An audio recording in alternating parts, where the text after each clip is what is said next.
Hello viewers, good afternoon. আশা কৰো সকলো ভালে আছে আমাৰো একদম বিন্দাস আৰু সকলোকে স্বাগতম জনাইছো বন্দিতাস কিবা অন্য এটা নতুন ভিডিও লৈ বাজিছে 2:30 আৰু মা যাবলৈ ওলাইছে যটো ভিডিওত আপোনালোকে গম পাইছিলে যে মা ফুৰিবলৈ যাব ওড়িশালৈ যাব আৰু মই অকমান আগবঢ়াই দিয়া হওঁ তো ভিডিওটো স্কিপ নকৰি চাই থাকিব মই ঘূৰি আহি এটা আপোনালোকক বৰ ধুনীয়া কথা কম কাইলে দিনটোৰ বিষয়ে এটা বিশেষ কথা কম কাইলে দেৱালীৰ উপৰিও কাইলে আছে Bhoot chaturdashi. Bhoot chaturdashi nu ki hoy moi আপোনালোকক এই বিষয়ে জনাম আৰু Bhoot chaturdashi দিনা কি কৰিব লাগে তাকো কম তো মই মাক থৈ আহি আছো মোক অকমান বেমাৰীও লাগিছে ন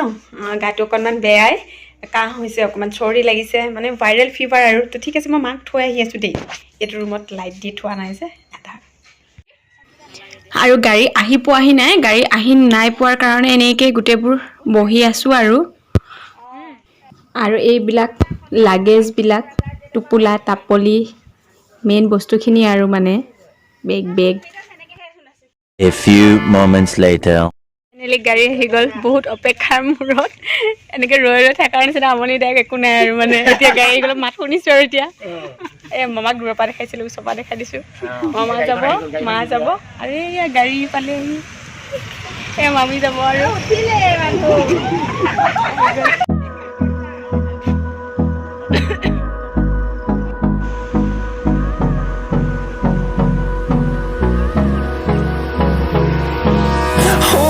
Close till I get up. Time is barely on our side. I don't wanna waste what's left.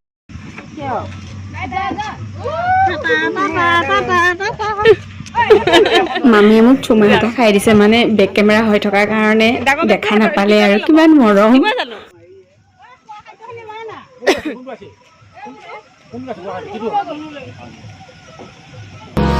Hold me close till I get up. Time is barely on our side. I don't wanna waste what's left. ককনে কো পঠাই দিছে জগন্নাথলে অকন ধৰ্ম কৰি আহক তাই 10 দিনৰ মূৰত আহি আছে ক্লিয়াৰ হ'ল যাক মা যাক যাক মা যাক गल गया बाय बाय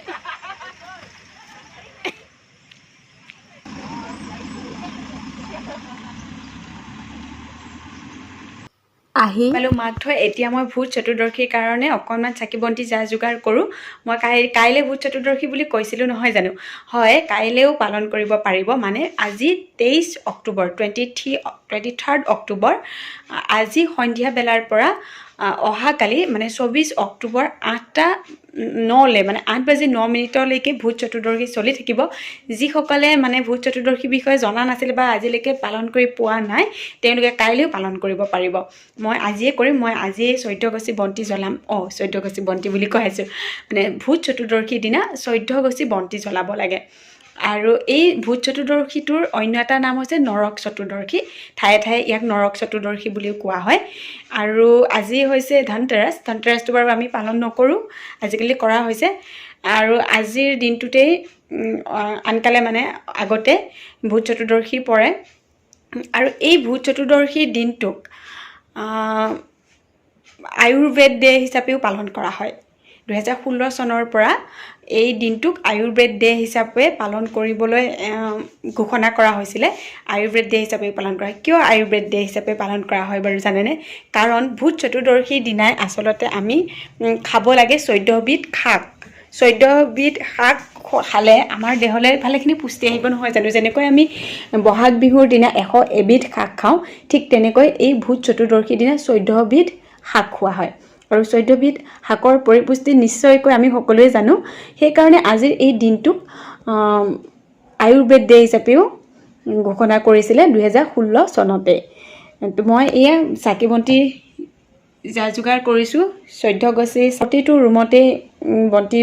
জ্বলাম তাৰ আগতে মই আপোনালোকক কৈ লওঁ ভূত চতুৰ্দশী কি কাৰণে পালন কৰা হয় প্ৰবাদ আছে যে আজিৰ দিনটোত মানে চতুৰ্দশীৰ দিনাই নৰক আৰু সৰগৰ যিখন দুৱাৰখন খুলি দিয়া হয় আজিৰ দিনটোৰ কাৰণে আৰু আমাৰ পূৰ্বপুৰুষসকল আমাৰ 14 পুৰুষ আজিৰ দিনটো আশীৰ্বাদ দিবলৈ আমাৰ ওচৰলৈ আহে আৰু তেওঁলোকৰ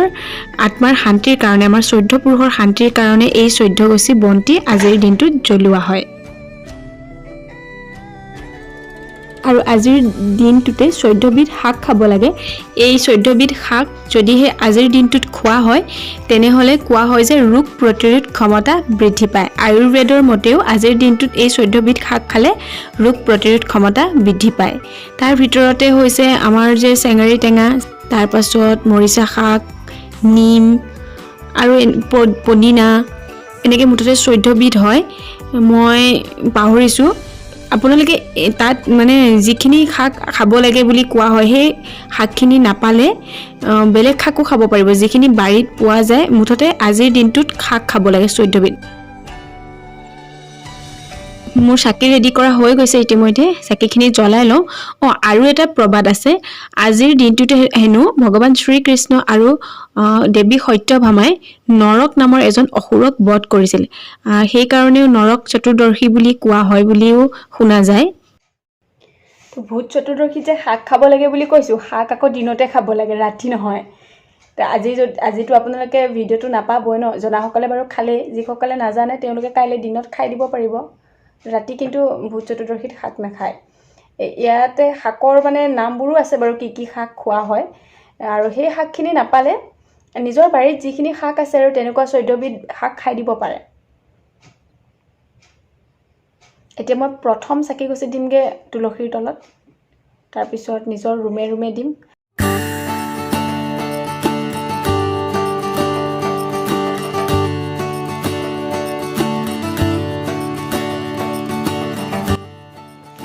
মই এইখিনিতে আৰু এটা কথা কৈ থওঁ আপোনালোকক আমি যেতিয়া এই বন্তি জ্বলাওঁ বন্তি গছিৰ তলত অকণমান কলপাত দি দিব লাগে কলপাত নিদিয়াকৈ কেতিয়াও বন্তি জ্বলাব নালাগে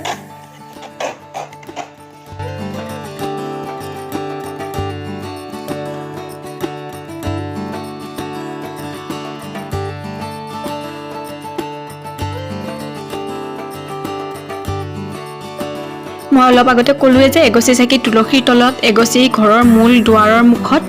তাৰ উপৰি আৰু এগছি চাকি দিব লাগিব আমাৰ যিখন থাপনা সদায় আমি যাক পূজা কৰোঁ তেওঁৰ ওচৰত এই 3 গছি চাকি এই 3 ঠাইত আমি জ্বলাবই লাগিব আজিৰ ভিডিঅ'টোৰ মূল বস্তু আছিল এইখিনিয়ে যদিহে আপোনালোকে ভিডিঅ'টো চাই ভাল পাইছে তেনেহ'লে প্লিজ এটা লাইক কৰিব কমেণ্ট কৰি জনাব কেনেকুৱা লাগিলে আৰু যদিহে চেনেলটো ছাবস্ক্ৰাইব কৰা নাই নতুনকৈ মোৰ চেনেললৈ আহিছে তেন্তে প্লিজ চেনেলটো ছাবস্ক্ৰাইব কৰি দিব আৰু মাহত পালেগৈ 7:40ত ট্ৰেইন আছিলে এতিয়া 7:30 বাজিছে মই এতিয়া ভিডিঅ' এডিট কৰিম জল্দি এডিট কৰি আপোনালোকক দিওঁ যাতে আপোনালোকে আজি যিখিনিয়ে নিয়মটো পালন কৰিব নোৱাৰিলে নজনাৰ কাৰণে কাইলৈ পালন কৰিব পাৰে ঠিক আছে বাই বাই নতুন এটা ভিডিঅ'ৰ সৈতে আকৌ লগ পাই আছোঁ ভালে থাকক সকলো